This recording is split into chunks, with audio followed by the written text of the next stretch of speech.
Dad's drunk again. It seems he's always drunk these days. Mom died almost exactly a year ago, and there he is, lost in his own world of misery. I wish I could say he's drinking to Mom's memory, that his pain is so unbearable he can't face it sober, but that's not true. He's been this way for a while, and as much as I hate to admit what he's become, I know he uses any excuse to drink. To make matters worse, 3 days ago Dad got word from Grandpa's neighbor in Conway that Grandpa had passed away in his sleep. I feel bad about it all, not so much for Grandpa. Dad never really took me around him, but for Dad. I guess he had his reasons, and I can't say I'm heartbroken. I never even got a birthday or Christmas card despite living a mere 20 minutes away in Marshfield. But I suppose this makes Dad's drinking easier to explain away. Now both his wife and father are gone, leaving just me and him. Maybe I'm being too hard on him. Just because I didn't know Grandpa doesn't mean Dad didn't love him at some point. Or maybe he still does, I don't know. Damn, is this who I am now? Olivia said I've become colder since Mum died, that I seem more robotic. I guess you can only lose so much before your body and mind start to numb you from life's cruelties. Now all I have left is Dad and Olivia. I still don't know why she dates me. Just some sad, miserable guy. Yeah, that's me, miserable. I guess it's fitting that we live in Missouri, right? Charles. Dad's inebriated voice calls out from the living room. I sit up in my disheveled bed, my tall, lanky figure stretching. Yeah, Dad, I'm coming. I run my fingers through my short, brownish blonde hair and head to the living room. Charlie, my dad slurs loudly, not realizing I'm right beside him. Dad, I'm right here, I reply. Dad's still in his work shirt, sloppily untucked, with a fading name tag barely visible. Tim, it reads, with his company name above it. Dad used to be a trucker. After Mom died, his drinking got worse and they wouldn't let him drive. Thankfully, his boss, Bud, didn't fire him. He knew Dad was hurting, and with me being only 15 then, he knew there was no one else to provide for me. He took Dad off his routes and put him in the shop to work on trucks with issues. Bud's a good man, better than we deserve. Oh, Charlie, listen, Dad slurs. Bob had some kind of lawyer or something that called me. He said we need to come to his office in Springfield and sign some papers to, tie up loose ends and arrangements and all that. Yeah, okay, Dad. You want me to drive you tomorrow? Dad manages to open his eyes and squint one, looking me up and down knowingly. He sees the anticipation on my face. Yeah, what the hell, why not? He replies to my half smile. Dad had been slowly teaching me how to drive. I was ecstatic, as most kids my age are, and was looking forward to not having to ride my BMX bike to my girlfriend Olivia's house anymore. I also suspected it might help if he needed me to pick him up from the bar sometimes, but I'm sure he'd never admit as much. The next morning, Dad and I ventured out of our single-story townhome in Marshfield's more historic area and into Dad's Toyota Tacoma. This part of town time had forgotten. To be honest, the entire town time had forgotten. Its claim to fame was some guy who invented a telescope or something I couldn't really remember. On I-44, I attempted to make small talk. Dad, what happened between you and Grandpa? Why weren't you close? Dad got a certain look on his face at the question. He turned his head to look out the window, hoping to hide any evidence of emotion. He didn't say anything, and I realized it was a bad question. Sorry, Dad, I said, turning my attention back to driving. I just thought if we were going to bury Bob, I'd like to know something about him, is all. With his head still facing the window, Dad replied, Bob was a good man, Charlie. After your grandma died, he just got real quiet, real weird. Confused, I asked. Weird, quiet. What do you mean, Dad? Dad hesitated for a moment, then continued. He stopped leaving the house. I figured it was just depression from Mom dying, but it was different. He also didn't want anyone around him. When you were about 4, your mom and I tried to take you to see him. He met us at the driveway of his ranch. He wouldn't even let us pull in. He smiled at you and told me that I could never come back. He didn't want to leave either. Said there was nothing the world had that he wanted to see anymore since Mom was gone. I tried to pry and get answers, but he just told me that my drinking and lifestyle was something he wasn't proud of, that I'd best never come back, so I didn't. I was stunned. It didn't make sense, but judging by Dad's expression, I knew I should just drive and leave it be. We arrived at the law office in Springfield and went inside after a botched parking job by yours truly that Dad had to fix. The lawyer was a hearty man with a strong handshake. Inside his office, we exchanged the usual pleasantries, and he gave us the typical condolences that everyone does. He then produced a brown envelope and pulled out some papers and keys. Well, Tim, I tell ya, I had hoped not to see you under these circumstances since your mama Phyllis and your mama Marcia, God rest their souls. But I'll be goddamned if here we are, the lawyer said while gripping the items from the envelope. Dad just looked at the ground, and I was kind of numb to it all. Thanks, Ryan. Good news is I guess we're running out of people to have to meet over, Dad replied with dark humor that forced the lawyer to half grin and nod. Right. Well, let's get to your old man's final wishes then, Ryan replied while pulling the cover sheet out of the way. Far as I can see here, Bop was straight and to the point in his wishes, Tim. He wants to be cremated and laid to rest with Phyllis. The rest of what he wants doesn't make much sense to me, but I figure it ain't supposed to, so I'll just let you know what it says. Ryan began to read off Bop's will. Tim, I know you have questions and no doubt a lot of hurt and anger inside you. After your mom and after Marcia, I know you needed me, and I couldn't be there for you and Charlie. If you're reading this, boy, then I'm terribly sorry that you are about to find out exactly why that is. I'm leaving you the ranch, though if I could trust the burden with anyone else I surely would not, but there is no one else. This house has a heart, Tim. It's buried deep in the middle and is bottomless. Protect it with all you have, and most of all, you never let Charlie near it, or anyone else for that matter. I wish I'd have been able to do right by you and Charlie, but it's too late. This damn thing spits stuff up, spits them up and doesn't make sense, but it also sucks things in. I'm sorry, boy. If there is a God, I pray he has mercy on my soul. And that's it, the lawyer said while reaching out the heavy set of various aging and rusted keys toward Dad. Dad looked confused as he took the keys and looked at me, and then back at Ryan. What the hell was that about, Ryan? Dad asked, bewildered. Ryan shrugged his shoulders. Tim, I'll tell you I have all sorts of last requests from folk. I learned it's best not to inquire. Plus, I liked your old man. Dad took the keys, signed some more papers, and then we found ourselves back in the truck. This time, however, Dad drove. He wanted to check out the ranch that he had just inherited, seeing as Conway was just down the road from Marshfield.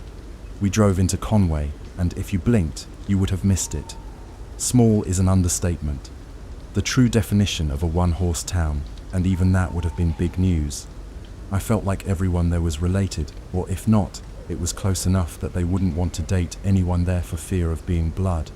We reached the long driveway that led deep into the woods surrounding Bop's 100-acre ranch. Apparently, this had been in his family for generations. Dad sat behind the wheel, hesitant to drive in for a moment, but finally shrugged it off, feeling silly about being spooked by Bop's strange last words. The driveway curved behind trees before we stopped outside a simple yet sturdy single-story, ranch-style house. The basement access was on the side of the old home. We got out of the truck and walked in front of the long, covered porch. I noticed a porch swing that I knew Olivia would love. We approached the door, and Dad fumbled with the keys, trying to find the right one. Once inside, we were greeted by a remarkably well-kept place. It was musty and dusty, but still organized and livable. As we walked through, I couldn't help but notice all the family pictures most of people I knew nothing about. I made a mental note to turn each picture around when I had time, to see if anything was written on the backs, and to look at the pile of photo albums stacked on a shelf in the entryway. I wanted to learn as much as I could about the family I'd never get to meet. It really did look as if no one had touched anything in years, and I couldn't help but ask, Dad, it looks like Bop didn't touch anything ever. What did he do? Stay in his room all day? Dad shrugged as he made his way into the living area and family room. I don't know, Charlie. I haven't been here in many years. I guess living alone, he just didn't have much need for a lot here. I guess he just... Dad stopped talking abruptly as he entered the family room connected to the living room. Oh my God, he whispered. I rushed in to see what was going on. and the best way I can describe what I saw was that it looked like something out of a museum. There was just stuff of all kinds, types and conditions. Some items looked new but outdated, some old and deteriorating, some that didn't even look like they were from this world.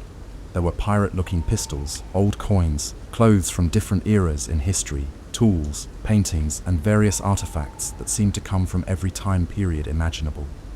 Some objects were metallic, their purpose a mystery to us. We looked around some more, both trying to make sense of what we were seeing. Maybe he was some kind of historian in his retirement.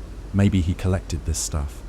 I don't know, but I need a damn beer, Dad said, facing a wall of various out-of-place objects. We looked around for a bit longer before deciding it was time to head back home. We drove back to Marshfield in silence. When we got home, Dad went into the kitchen, grabbed a beer, and settled into his recliner. I retreated to my room and called Olivia to tell her everything. She didn't believe me, of course, but I just needed to vent. After politely listening to what she surely thought was a lie, she apologized about my grandpa and then told me about her day. I didn't mind, I needed the distraction. The next day, Olivia accompanied Dad and me to Bop's service. It was small. We were all he had left, and he didn't really keep friends. Ryan, the lawyer, was there, along with Emily, who was Grandma's caretaker before she died, and Sally, Bop's nearest neighbor, the only one to ever really see him outside of grocery trips or doctor's visits. After the service, Sally approached us outside and offered her condolences. "I'm so very sorry to you and your family, Tim. I don't know why the Lord takes so much from those who have so little, but I know where Bop is. He was a good man, and I know he's with Jesus and your mama. And your mama too," she said, gesturing towards me in an attempt to comfort. Dad smiled and shook her hand. "Thanks, Sally. I wish I had gotten more time with him." She smiled back. "I do too. I lived next to him for many years and never got a chance to properly know him, except here and there. In the end, I know your Bop was a good man. Any man that loves his dog that much has to be a good man." Dad's face contorted in confusion. "Sally, Dad didn't have a dog." Sally shook her head in disbelief. "Well, nobody told him that. I'd hear them from next door all the time. Even saw them together a couple times. It'd be all he could do sometimes to keep that toffee-colored Rhodesian Ridgeback from knocking him on his butt." She smiled and winked at Olivia and me before turning her attention to the pastor who gave the service. As Dad watched her shake hands and talk to the pastor, his face turned pale, a strange expression settling over his features. "You okay, Dad?" I asked, while Olivia glanced between us with concern. Yeah, I'm okay. Just a little shook up from it all," he replied before walking outside, clutching a pamphlet given to him by the funeral home.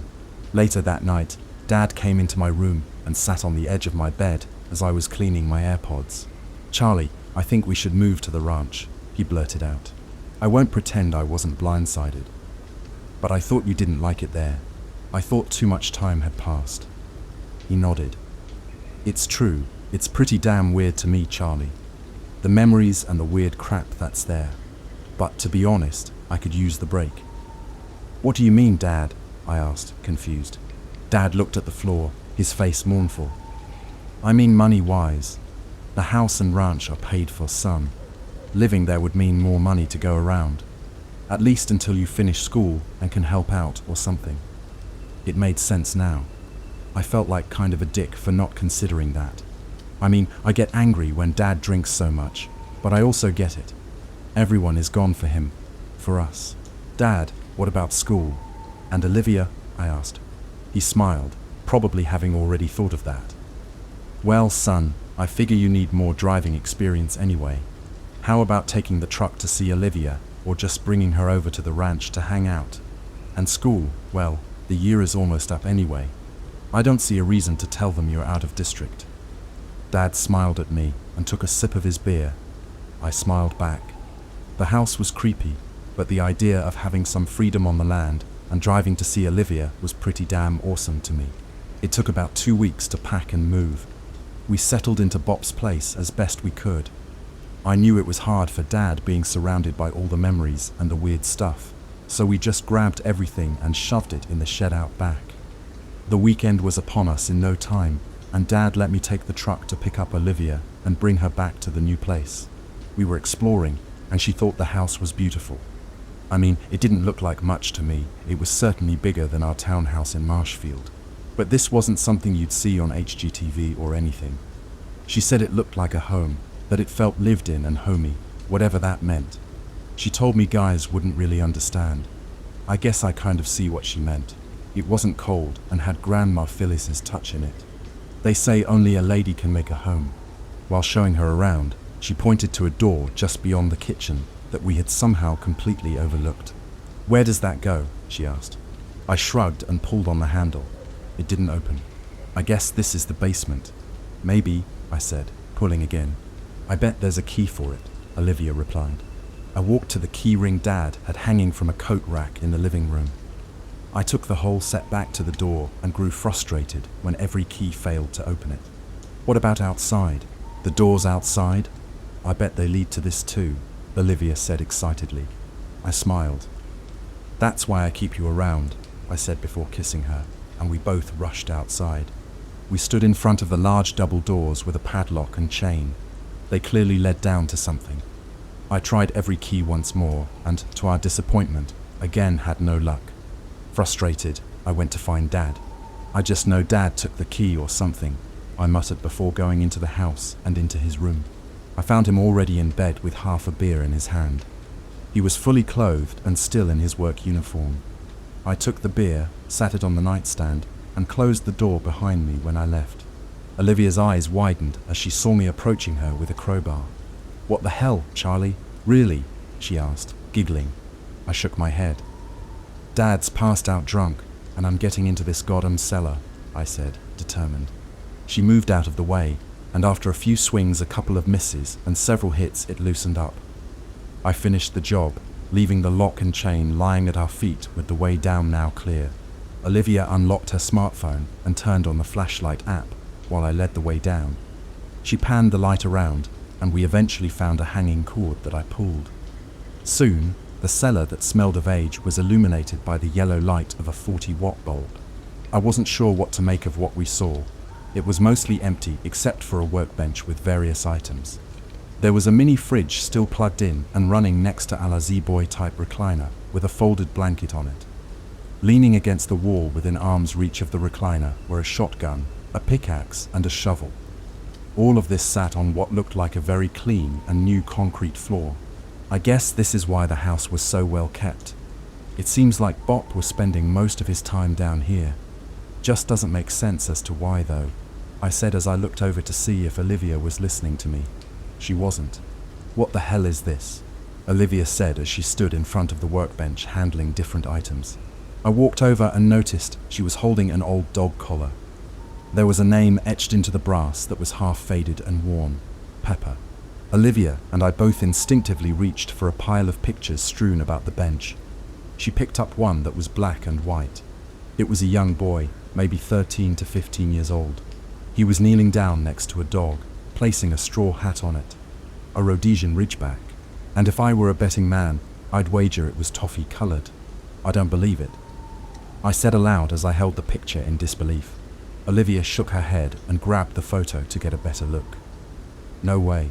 Like, Charlie, this doesn't even make sense," Sally said.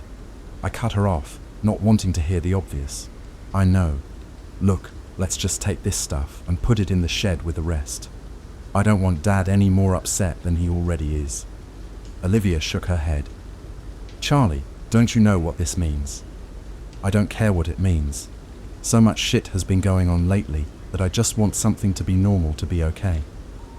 She nodded understandingly, but we both knew what we saw. We knew what Sally had described, and either she was crazy, or we were. We took the gun, fridge, and other items into the shed and shoved them behind lawn equipment. A week went by, and things seemed to be going as well as could be expected.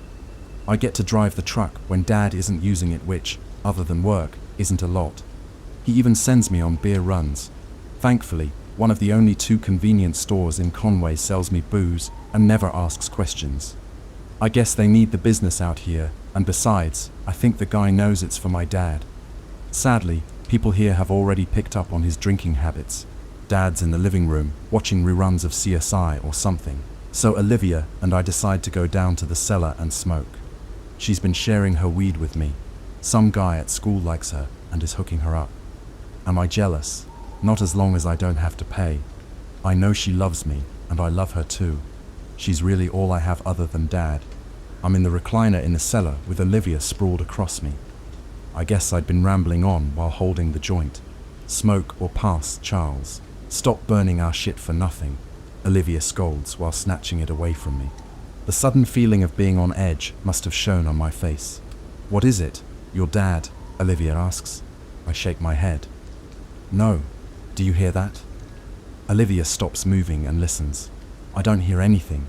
Maybe you've had enough, yeah, she replies while finishing off the joint. No, seriously. Olivia, listen. Like, stop breathing even, because your own breathing is drowning it out. I reply with all seriousness. Olivia scowls but entertains. She controls her breathing almost to a stop and listens intently. It's so quiet we can hear water running through the pipes as Dad flushes the toilet upstairs. She then hears it, the sounds of two people talking. It sounds like listening to a conversation in another room while having earmuffs over your ears. What the actual fuck, Charlie? Olivia says, now wide-eyed. We slowly stand up from the recliner and begin walking to every corner and wall in the cellar, looking for the sound, only to finally find ourselves kneeling on the floor with ears pressed to the cold concrete. Here, it's here, I exclaim. Olivia nods in confirmation. I sit up quickly with tears forming in my eyes. Charlie, what is it? Are you okay? Olivia asks while crawling to me. I wipe a bit of my tears away with my thumb. It sounds like my mum, I reply. She is stunned. She looks at me and at the concrete floor. I know what she's thinking. She thinks maybe the weed combined with the emotion of everything the last few months.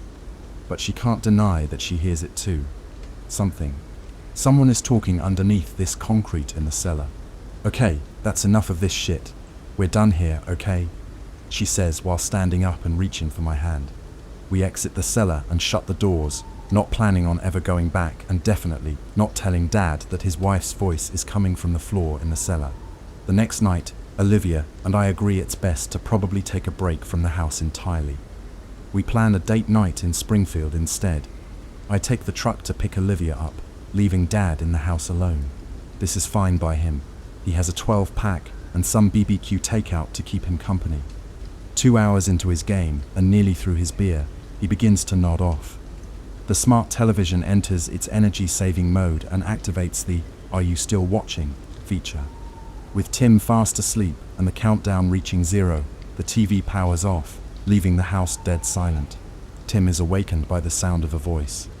His eyes strain to open, and when they do, he's met with near darkness. The TV was the only light source, besides the front porch light faintly shining through the living room window. He looks down at himself and notices several BBQ stains on his work shirt, and the 12-pack container now filled with empty bottles. Shit. He sighs under his breath. The voice comes once more. This time Tim is sure he's awake. He stands up, alarmed. He hears it again, but he knows this voice, it cuts right through him. He's part excited and part horrified. He knows this voice, but it shouldn't be. This voice is gone. He grabs an empty beer bottle, gripping the neck with the end pointed out. This will be his club in lieu of a better weapon on the fly. He begins to slowly follow the voice to its source. Each step is cautious, stopping from time to time to listen for it again. Along the way, he turns on lights where he can find them. He knows Charlie will be gone most of the night with Olivia. He calls out for Charlie and curses himself under his breath. He makes his way to the back door. Outside, he creeps through the darkness with the wall of trees looming over him from the blackness of the night. He stands in front of the cellar, not realizing the lock and chain have been removed by Charlie and Olivia. He opens the doors and proceeds down, using the wall as a guide and poking his foot in front of him, searching for each step before proceeding. He finally makes his way to the floor and finds the light. The voices are louder now. Marsha's voice is louder now. He can't make out what it says exactly, but he knows it's her. He screams at the ground. What? Why won't you let us be? Why? Haven't we had enough already? He falls into the recliner and the pickaxe that rests against it is knocked to the ground.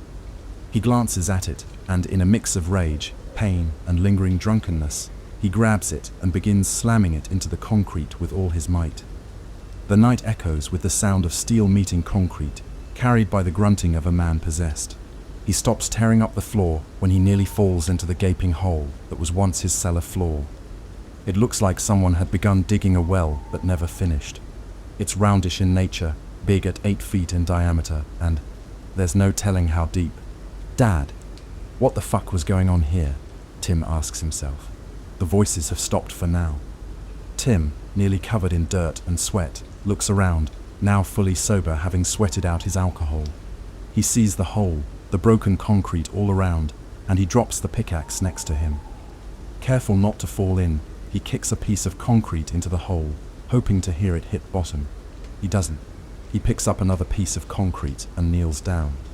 He throws it down the hole and bends forward to try and better hear the impact, thinking maybe it's just a really, really deep hole. Still nothing, complete silence. He places his hands on each side of his mouth and yells into the hole. "Hello." A long echo, but the voice vanishes into the pit. Soon he is met with a loud roar from within the hole. It vibrates like a lion mixed with an elephant roar. Deafening in tone, Tim falls to his back beside the hole and cups his ears. He begins to shiver, terrified of the noise. He stands up and runs out of the cellar and into the house. After gathering his wits for a few minutes, he grabs a flashlight from his closet and the longest rope he could find from his shed, ignoring everything else inside of it. He plans to tie the flashlight to the end of the rope and lower it down as far as he can to see where this damn hole ends. As he climbs back down the cellar stairs, rope and flashlight in hand, he stops in his tracks. All around the hole, mixed with broken concrete, are strange items. He drops the rope and light, nervously shaking. He slowly approaches the hole where whispers are echoing from, and toward the objects that appeared while he was inside the home. What the hell? He bends down and picks up a leather-bound wallet. It's long and similar to a woman's wallet that might match her purse set. It has a single flap and clasp in the center holding it shut. It feels, looks, and smells new. He opens it and unfolds it. There are several bills and a small black and white photo of a beautiful woman inside. He holds one of the bills up to the light to get a better look. He recognizes the picture from history lessons growing up. Alexander Stevens in the bottom right-hand corner of the $20 note. Confederate States of America. He places the money back inside and closes it. Hands trembling, he throws it across the cellar. He notices a small scarab near his foot. He picks it up and examines it. It seems to be made of bone and would be at home on a pharaoh's sarcophagus. Across the room, he notices something else. He walks around the hole, careful not to fall in, and picks up what looks like a strapped dog collar. Attached to it is some kind of iron fork. It is sharp to the touch. He begins to hear more voices coming from the hole. He hears something being repeated through the black void of the seemingly endless pit. He bends down and hears the voice getting louder until it is a soul-shattering scream. Dinga! Tim stands up quickly, now terrified. He takes a step backward, wide-eyed and fixed on the hole. He trips on something and hits the ground, landing halfway on the concrete and the other on broken pieces of it that jab into his arm and back. He looks down at his feet and sees a small chest. Crawling over to it, he places both hands on the sides. It's very heavy, but he manages to slide it around to the front. He moves a small latch aside and is taken aback. It's filled with gold coins, solid gold coins mixed with various other jewels. Beyond the chest of treasure lay what Tim makes out to be a sword, an older saber-style blade that is perfectly kept. This has to be some kind of goddamn joke. He screams while standing up and spinning around. This is all too much for him. He begins to grab what he can and take it into his room. After he clears out the cellar of the strangely appearing objects, he locks himself in his room, not wanting to be bothered by Charlie when he gets home. He needs time to gather himself and try to make sense of it all. Is this what his dad was talking about in the letter Ryan read to him? What was Bob doing here? What is going on?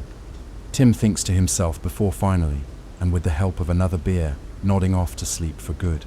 The next morning Tim awakens, hoping it was all just a nightmare in his drunken stupor. He sits up in bed and, much to his horror, the objects are still in his room. The gold, the jewels, the sword. All of it. It is real, it was real. He tries to consider his next step carefully. Maybe this isn't such a horrible thing.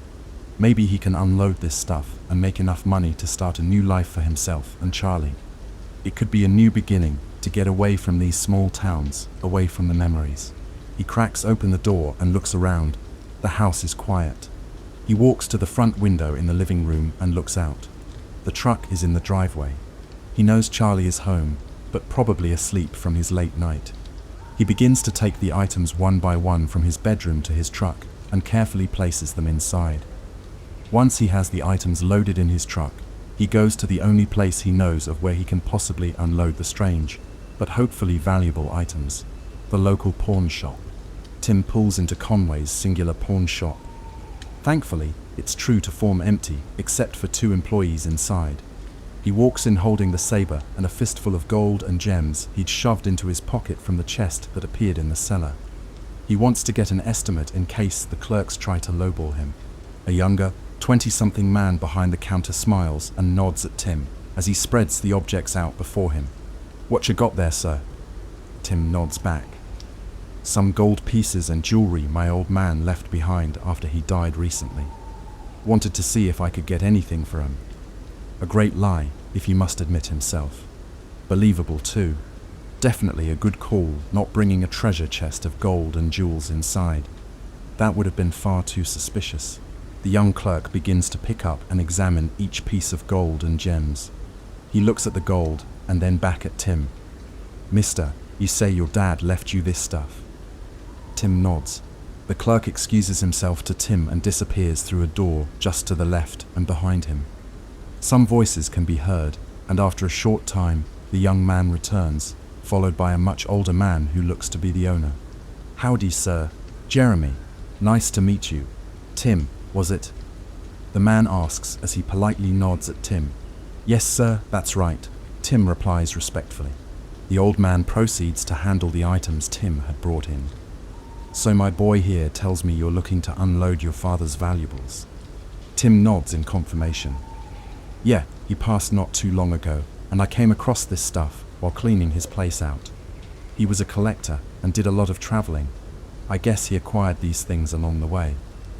Tim replies, careful not to draw any more concern. The entire time Tim was talking, the old clerk had been intently examining the items. He turns his attention to the sword. "And that? Was he a Marine or something?" the owner asks. Tim shakes his head. "No, I believe he got that one too on." The old man cuts him off. "His travels." He finishes for Tim. Tim nods in confirmation, now sensing a tiny bit of uneasiness.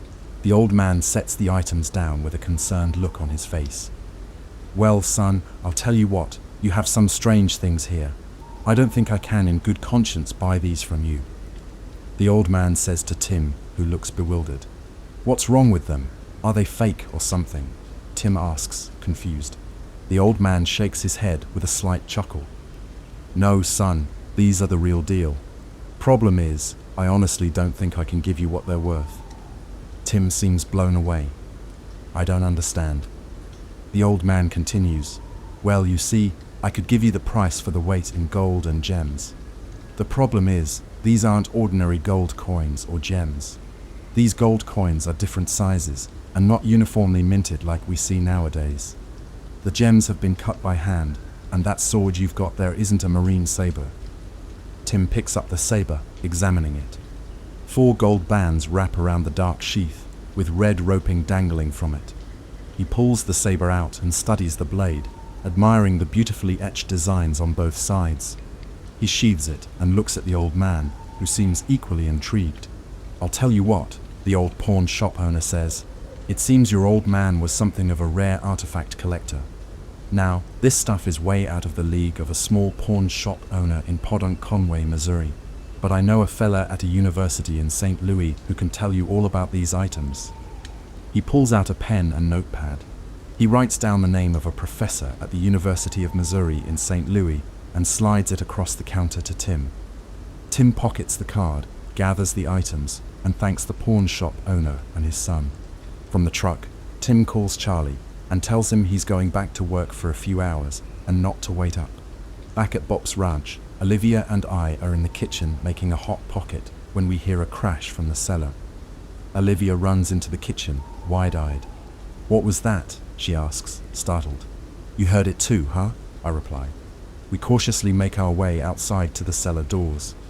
We descend using Olivia's cell phone light once more. As Olivia holds the light, she can see more than me. She reaches out and pulls my shirt, potentially saving my life. "Charlie, wait," she yells, tugging at me. She reaches over and turns on the yellowed light, revealing the mess. The concrete is broken, with chunks lying about, leaving a large black hole in the center. "What's going on here? What happened?" I ask aloud. "Did your dad do this? What the hell is happening at this damn house?" Olivia asks, taking in the scene. There's also now a gaping hole in the cellar wall.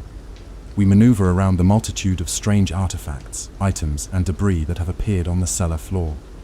Muskets, flintlock pistols, clothing from various eras throughout human history, jewels, an airplane flight stick, letters on strange paper, and writings on tablets we can't understand. We approach the hole in the wall, no doubt the cause of the crash, and look out. An iron cannonball sits in the yard. Did all this come from there? Olivia hesitates, now terrified. I nod. We need to get out of here, Olivia. If things are flying out of this hole, who knows what comes next? We both agree, but before we can move, earth-shaking roars emanate from the hole. We cup our hands over our ears as the sounds morph into human speech, then shrieking, and finally what sounds like a battle with screaming in languages we can't understand. Olivia pulls out her cell and begins to record the events, panning the phone around the room to capture the objects as best she can. I grab her arm. "Olivia, forget the video. Let's get the hell out of here, please." She nods, and we both run out of the cellar and back into the house. We gather ourselves in my room, and Olivia uploads the unbelievable video to a popular social media site. Tim arrives at the university in St. Louis and, after getting directions from a student, drives to the entrance of the archaeology department. He walks inside, but unfortunately, a class is in progress. He tries to enter, but a faculty member stops him. "Sir, you can't go in if you're not a student, and I don't see an ID," the young woman says assertively. Tim shakes his head. "Yeah, I know. I'm so sorry. I just needed to speak to the professor," he replies, clearly flustered and impatient. The younger woman looks him over. "Sir, you need to call and schedule an appointment. You can't just come in and disrupt a class." She notices the sword under Tim's arm and the gold and gems held in his fist. "What professor were you trying to speak with?" she asks, now confused and slightly concerned at the sight of the weapon. Tim holds out the saber and other items. "Anyone who can tell me about these." She takes the saber, examines it briefly, then rushes into the lecture hall. A minute later, she returns with an older, salt and pepper-haired professor who's a bit on the heavy side. He extends his hand to Tim. "Professor Tyler, head of the archaeology department here at the University of Missouri. Please follow me." Tim nods, and they head down the hallway while the woman returns to take over the class. They reach an empty lab area where the professor motions for Tim to lay out the items on the table. As he begins examining them intently, the professor asks, "How did you come by these items, sir?" Tim repeats the story he told the pawn shop owner. After nearly 40 minutes of questioning and careful examination, the professor looks up at Tim. "I can't explain what lies before us, Tim. This is extraordinary and completely beyond logical science. The only possible explanation is that he must have had replicas made." Thoroughly confused, Tim asks, "I don't understand, sir. Who, and replicas of what?" The professor picks up a gem and a piece of gold. "These are pieces from the supposedly long-lost crown jewels of England." Noticing Tim's bewildered expression, he continues, "In 1216, King John of England was despised for signing the Magna Carta. Fleeing the backlash, he took whatever riches he could on short notice. These were considered lost to history."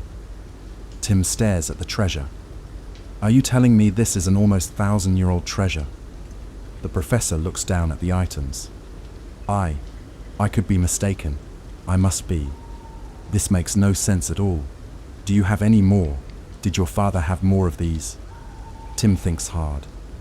What if this man wanted to take the items? What if they were stolen and he'd get in trouble? Who would take care of Charlie? He lies. No, this is it.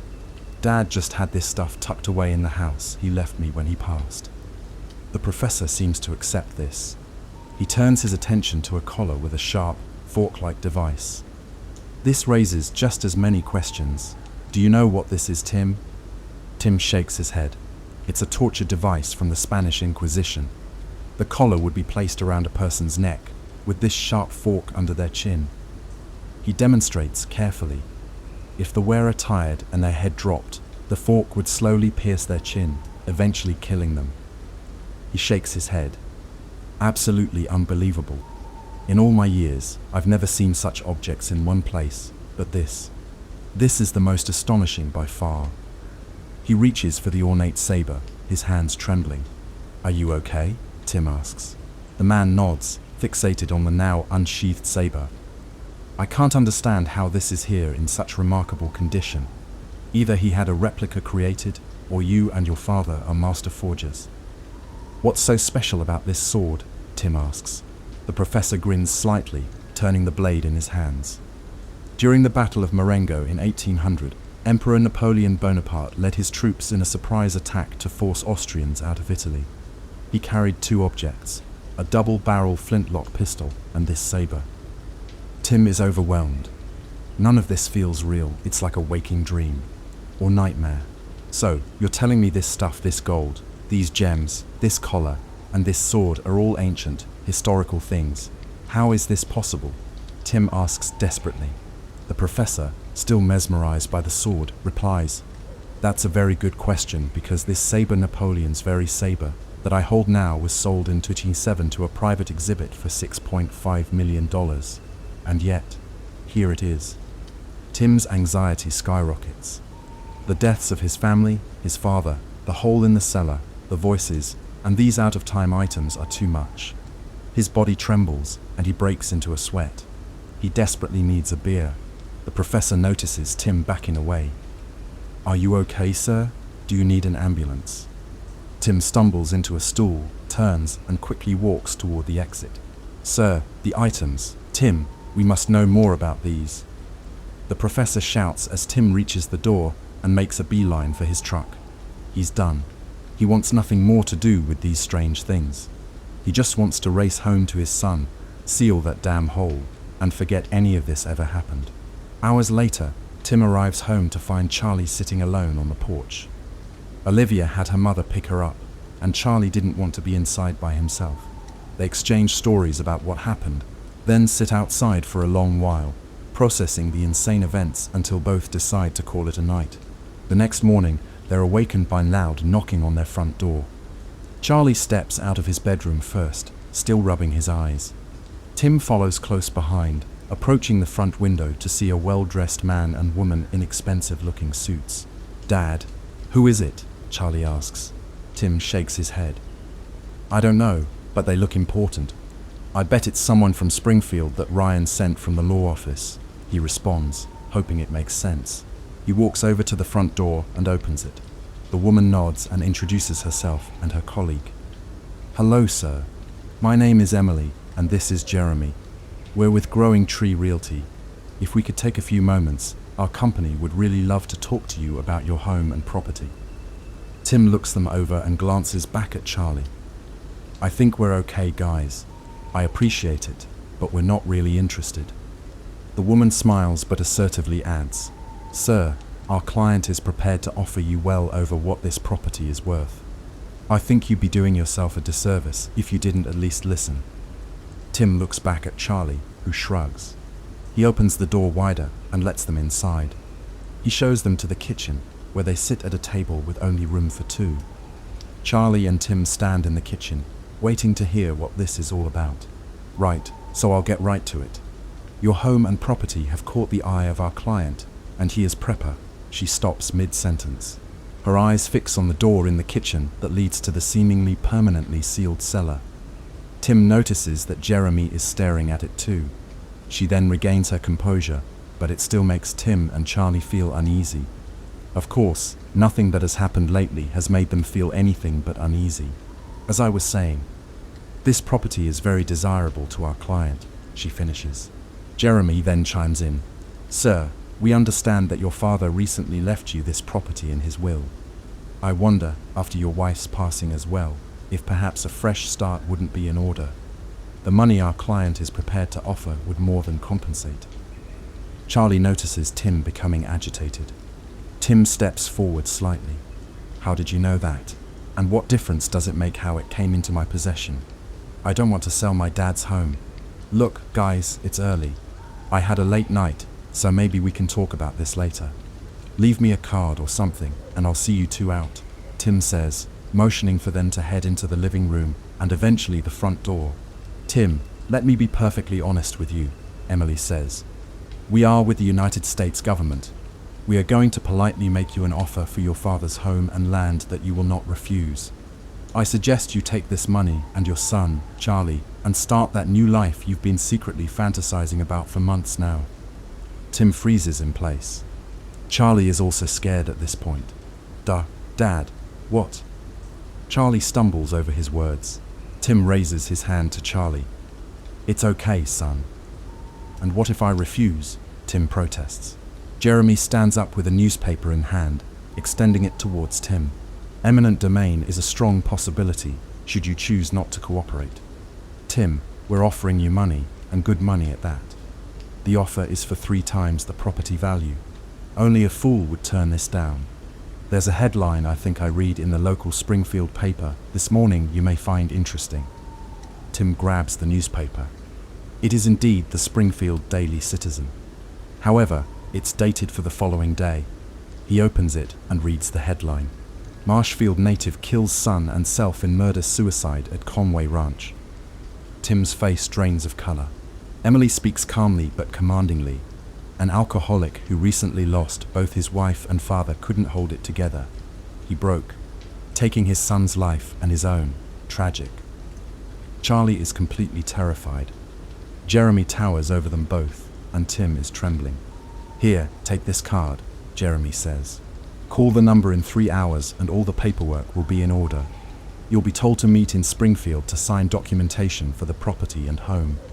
Meanwhile, you'll be staying in a very lavish hotel in Springfield until you can find better arrangements. Don't worry, it's all been paid for, sir. He pats Tim on the back. They begin to walk toward the front door. Emily stops and turns to Tim and Charlie, still in the kitchen. Oh, and Tim, dress well. It's a good day for your family, a new beginning. She then turns and joins her companion outside, where they enter a tan SUV and vanish down the driveway beyond the trees. Dad, what are we going to do? Charlie asks. Tim is silent for a moment. Dad, Charlie exclaims again, causing Tim to become agitated. I don't know, Charlie. You saw what happened. I just don't know yet. Tim slumps into the chair the man had occupied. How the hell do they know all this anyway? How did they even find out about the house? He mutters to himself. Charlie reaches into his pocket and pulls out his phone to call Olivia. He sees multiple notifications and opens her latest message. Holy shit. It reads, with a link to the video she uploaded of the hole in their cellar. The video has gone viral, with millions of views and comments. Most call it a hoax and expert editing. Oh my god, Charlie says, staring at his phone. Dad, I think I know how the government found out. Charlie proceeds to tell his father everything about his time in the cellar. They both decide there isn't much they can do. After all they've been through, they have neither the money nor the spirit for a court battle with the United States government. Tim goes into town to attend the meeting and sign documents regarding the home, while Charlie begins packing after calling Olivia to update her on the insanity that took place. She's upset. She and Charlie are childhood sweethearts with no signs of their deep love fading. After several days, Tim and Charlie have their belongings packed, leaving most of Bop's things behind. Tim doesn't want the memories linked to them. They settle into the hotel in Springfield, and Tim reverts to his emotional crutch of drinking. When Tim passes out on the soft, king-sized bed, Charlie takes his keys and drives the truck to Olivia's home. Charlie is distraught. He has no idea where his life will end up now. He's unsure what's even real anymore. All he and his dad have lost, and now maybe even Olivia. It's too much, so he drives recklessly all the way to Marshfield. The midnight hour makes it easy for Olivia to sneak out without alerting her parents. She hops into the Toyota Tacoma, and the two speed away into the darkness, holding hands. Charlie is crying, and Olivia joins him. "Charlie, what do we do? I know your dad hates it here. I know he's going to take you who knows where, and I'll never see you again," Olivia says through tears. Charlie squeezes her hand. "I don't know. I'll figure something out. They gave him a lot of money, Olivia. I know I'll think of something." "Where are we even going?" Olivia asks, noticing Charlie driving into Conway and towards the ranch. Charlie's face is set with determination. "I want to know. I want to know what's in that goddamn hole," he replies as they near the ranch. Charlie slows down as he sees a convoy of military vehicles exiting Conway in their direction. "What the hell is this?" Olivia asks as they pull over about a quarter mile from the ranch property. They both exit, and Charlie turns off the truck's lights. They can see various lamps and flashlights all over Bop's land. Crouching, they sneak through the woods towards the house. Military vehicles, four-wheelers, drones, and helicopters surround the property. Nearly spotted several times, they finally arrive just outside the house where soldiers and people in suits and hazmat gear are moving about. "Stop, you two," a soldier yells into the night. Charlie and Olivia instinctively run. They hear radio chatter over multiple communications, causing the forest and area to become even more alive with personnel bearing down on the two frightened teenagers. They run to the only place they can in short notice, the cellar. Olivia fumbles with her cell phone's flashlight and drops it as they descend the stairs. With the light pointing at the ceiling, the cellar is only partially illuminated. They hold hands on the edge of the gaping hole in the cellar floor as footsteps approach from outside and then down the stairs. The shouting gets closer as the soldiers close in. Charlie looks at Olivia, and she looks back. Trembling, their legs like jelly with fear, she begins to cry. "Charlie," she whimpers. He looks at the hole and back at her. She nods knowingly, and, hands clasped, they jump into the inky black void. They scream as the sounds of soldiers fade away. They scream for so long, they must take multiple breaths to fill their lungs with air, so they can scream even more, and still, they are falling down this seemingly bottomless hole. Soon they begin to feel sleepy. They feel themselves become loose, and then numb. Charlie manages to see Olivia one last time, her hair yanked back by the gravity of the fall, her limbs flailing at her sides as the air rushes past her, and then he closes his eyes. H-35,724 axis breach at exit 717. H-35,724 axis breach at exit 717. Charlie hears a monotone female voice coming from all around. He opens his eyes and finds himself unable to physically react the way his mind wants him to. He wants to run, to bolt away and move as fast as possible from what stands before him. There is a man, or a woman, he can't be sure. It is featureless. This humanoid figure has no hair or notable features. It looks like it's made of the flesh of a translucent fish. He can see what should be a mouth and eyes. He can see what's supposed to be a brain and organs beneath the white, silver covering that this being wears as skin. Fluids move throughout its body as a strange, objectless light illuminates its outline, slowly moving its hand to Charlie's face. H-35,724, please calm yourself. You are going to be okay. Charlie still can't move, but he feels himself becoming even more panicked. H-35,724. Charlie, please relax. This is normal. The humanoid thing notices a reaction in Charlie when it says his name. Ah yes, you were Charlie. This is what you know. Let me give you something that will calm you. We can't have you overdoing it right after exiting. Charlie notices a thin, metallic arm lowering from above that holds what looks like a small, square piece of blue glass in a mechanical pincer-like grip. It places the blue object on what feels like his face. It soon begins to absorb into his face, and he feels himself calming. H-35,724. I mean Charlie. I am going to release your vocal patterns now that you are more at ease. I know you have many questions, but I want you to remain calm. You will not be able to move anything other than your mouth and eyes. Okay, 3, 2, 1. Online. Charlie feels his mouth loosen. Where am I? Where is Olivia? Dad? The strange being in front of him tilts its head like a confused dog trying to understand a command. Then, as if it figured it out, it replies, "Ah, I understand now. H357. Excuse me, Charlie. There is so much you will come to understand in time, but first, let's start from the beginning. There is no such being here by the name of Dad or Olivia. They never existed. In fact, the one referred to as Charlie never existed either. Charlie is in a state of shock, unable to comprehend what he's hearing or seeing. Praying to wake up, he shuts his eyes tightly and opens them repeatedly, trying to fight his way out of what he believes is sleep paralysis and a horrible nightmare. The being nods understandingly and continues. All right, Charlie, let's take this step by step. The planet you call Earth no longer exists. In 2012, scientists discovered a particle called the Higgs boson, nicknamed the God particle. They made a grave mistake while attempting to smash these elements together in a collider. A black hole opened, causing a leak in the parallel universes. Like a drain sucking water into a pipe, this black hole pulled multiple parallels and timelines into yours on Earth, essentially destroying it. Our kind has visited your planet many times throughout countless centuries. We've learned never to interfere in an underdeveloped species' evolution. However, once we realized humanity's tendency towards violence and chaos, we knew we needed to implement a failsafe. We began harvesting the DNA of every living creature and plant on Earth, including humanity. We suspected that humanity would consume itself through war or a virus, or, as it turned out, the God particle.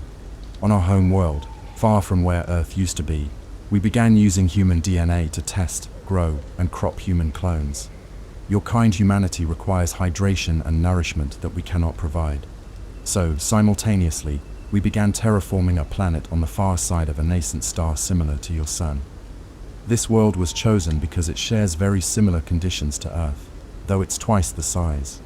Our world and those around us lack the near miraculous conditions needed to sustain human and animal life. The being pauses, allowing the information to sink in. Charlie, now calmer but forced to believe what he's seeing, finally asks, "So, where was I? What is life then? Dad, Olivia, Mom, school. All of it. What is it all?" The being nods as its insides begin to swirl. "Straight to the big questions, I see. Very well, Charlie. After watching humanity nearly destroy itself multiple times, we decided it was in your best interests to modify your species slightly. We began to tinker, wanting to make subtle variations in behavioral, cognitive, and problem-solving areas of the human brain before seeding you on your new home world. We soon realized we needed a control. The only way to see how humanity would fare is by studying them in real time without risking another planet and its resources. ARC was the solution. ARC, or automate, revive, consciousness, refers to your famous Christian story of Noah, who built an ark to allow humanity and Earth's animals to escape God's flood. This ark, as you know it now, is a kind of exoskeleton. It can withstand harsh conditions and retain your very essence. Once a cultivated human suitable for ark testing reaches 39 months, we remove the brain from the body and discard the body.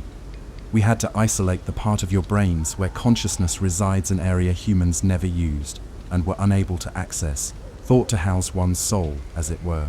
The brain is then housed inside an arc unit and placed in a kind of stasis where it continues to develop inside an artificial human frame. Knowing that the brain cannot develop without stimulation, and needing a way to discover if our DNA modifications would prove successful, we began the Cosmos Initiative. It was simple in theory: create, organize, simulate, modify, observe, and save. Ark and Cosmos working in unison provide the human a simulated home, a world and universe artificially created for the consciousness to grow and live inside. This allows us to see in real time and record every change and variable a human would have after each modification we made to the DNA. The ultimate goal was to create a human DNA strain less susceptible to the mistakes that led to their own demise so many times before. However, this led us to an undeniable wall we can't seem to overcome. By removing and modifying elements of humanity to reduce or eliminate the need for conflict, war, greed, and jealousy, we remove the very essence of what it means to be human. This was our most fascinating discovery.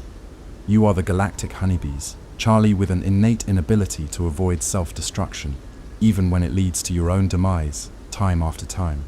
To answer your original question, Charlie, you are here now because you found the exit. This explains the strange, out-of-place artifacts that appeared around your exit, the hole you discovered. Charlie stares in disbelief, but he has no choice. Where he was feels like a fading dream compared to his current reality. This can't be real. I must be asleep. What do you mean I found the exit? From what? Charlie asks, still in denial. The being continues, inside Cosmos. Within the simulation, there are various exits. Some are intentionally placed by us, the coders. However, some are glitches in the simulation that must be quarantined and corrected. You found one such exit, Charlie, and despite our coders' best efforts, you managed to take quite a plunge. This has happened many times before, as your species is impossibly brave and curious. Many unexplained disappearances, tests of logic, the Denver International Airport, the Bermuda Triangle, and even Area 51 are planted exits to the simulation, just to give a few examples you'd recognize. Charlie becomes slightly emotional again. I don't. You mean to tell me if you die in there, you wake up here? This is bullshit. He raises his voice, noticing a strange, filtered tone to it. The being raises its arm to calm Charlie. Charlie, you don't sound like yourself because you are not physically you. You are in here. The being says, tapping on the side of the ARC unit's head. It continues. Charlie, you know this to be true. You've felt it inside Cosmos many times. Deja vu, strange events, paranormal occurrences. I believe your kind even had popular phrases for it near the end. Mandela effects and glitches in the Matrix. This is why things seem so strange to you after 2012. Wars in unexpected places, climate irregularities, celebrity presidents, unlikely ideologies and alliances, and so much more. This is because your species never actually progressed beyond 2012. So the coders did their best to simulate and predict the direction your timeline would flow. Charlie, now calming a bit, feels a sense of dread before asking, how many me's are there? The being pauses for a long while before answering, knowing it will do nothing to comfort Charlie. Your Earth ended eons ago. We have grown millions of you in the Cosmos and ARC each time. You find a way to remove yourselves from existence within. Sometimes it's fire, most times it's war, sometimes it's a virus, while other times it's climate disasters, and, less frequently, asteroids or meteors. We are finally beginning to realize, however, that to make humanity what we desired would be to unmake humanity, and the testing is nearing its end. Charlie looks the being up and down with his eyes. Why are you doing this? Why even save us to begin with? Are you God? The being pauses once more as Charlie sees others of its kind moving around the illuminated space beyond his host. I do not know if we are God. We have existed for so long, traveling amongst the stars, that we can no longer tell if we came first, or if we are one of many. To answer your question of why Charlie, because we are lonely. We watched with great anticipation as you progressed. Every age, advancement, discovery, and leap in humanity caused us enormous pride. We began to think that one day you would no longer dream and ponder about the stars, but soon you would sail amongst them and finally be ready to meet us. Each leap forward, however, was thrown away by human nature. So, the endless waltz continues, even now, in the simulation. We gave you a moral compass. The coders scripted in various religions and beliefs modeled after the originals on Earth. After numerous failures, we even inserted a basic set of rules and ideals to live by for a simple society and civilization to thrive. You would recognize it as the 10 Commandments, something for your kind to model your laws from and mimic. But even then, you found ways to resort to tribalism and division, to place in charge and rule, to take and hurt and focus not on what unites you or what you could accomplish together, but on what you could do to tear each other apart. We saved you so that we were not alone, so that we could one day venture out into the stars together and find the very answer you ask now. Who, if anyone, sparked all of this, and why? Charlie becomes calm at last. He senses sincerity in this being and asks his final question. What now? What's going to happen to me? The being places its hand on Charlie's face in a caressing gesture. Charlie, Every time one of you finds the exit and wakes up here with us, we give you a choice. You can either stay in the Ark and help us continue our work awake from the simulation, but in an unfamiliar existence here, or you can re-enter the life you had inside with a different set of variables, algorithms and variations in place, so that there is no longer an exit on Bop's land. You will go to sleep right here and now, and none of this will be remembered back inside. Charlie, which is your choice?